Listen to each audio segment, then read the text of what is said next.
ان الذین یبایعونک یبایعون اللہ، جنہوں نے آپ کے ہاتھ پر بیعت کی ہے یقیناً انہوں نے اللہ کے ہاتھ پر بیعت کی ہے، ید اللہ فوق ایدیہم، ان کے ہاتھوں کے اوپر اللہ کا ہاتھ تھا، اب ہاتھ تو رسول اللہ کا تھا۔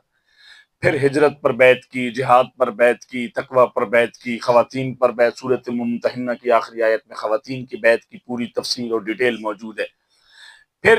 یہ سارا وقت چلتا گیا، پھر خلافت کی بیعت ہوتی تھی، حضرت ابوبکر کے ہاتھ پر ہاتھ رکھا، حضرت عمر کے ہاتھ پہ ہاتھ رکھا، جناب عثمان کے ہاتھ پہ ہاتھ رکھا، جناب علی کے ہاتھ پہ ہاتھ رکھا۔ یہ بیعت چلتی چلتی جب اس بیعت حسینی تک آتی ہے تو بیعت حسینی تو یہی ہے کہ آپ نے یزید کے ہاتھ پر سر داد نہ داد دست در دست یزید، سر دے دیا، قربان کر دی، یزید کے ہاتھ پر بیعت نہیں کی ہے۔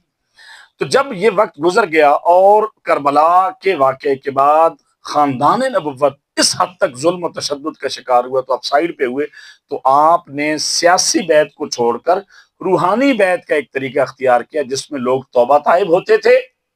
حضرت امام زین العابدین کے ہاتھ پر، اور وہ طریقت کی بیعت کرتے تھے، روحانیت کی بیعت کرتے تھے۔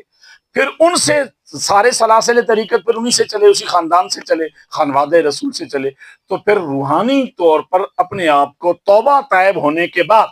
اپنی زندگی کو درست رکھنے کے لیے ایک مرشد کامل جو ناولی اسی خاندان میں تھا، پھر جو جتنا قابل ہوتا گیا اس خاندان والوں نے عطا کرتے گئے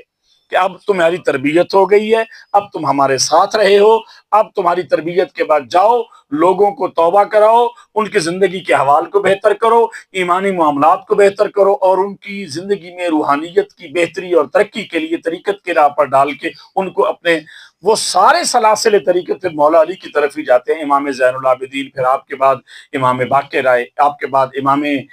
جعفر صادق آئے، امام موسیٰ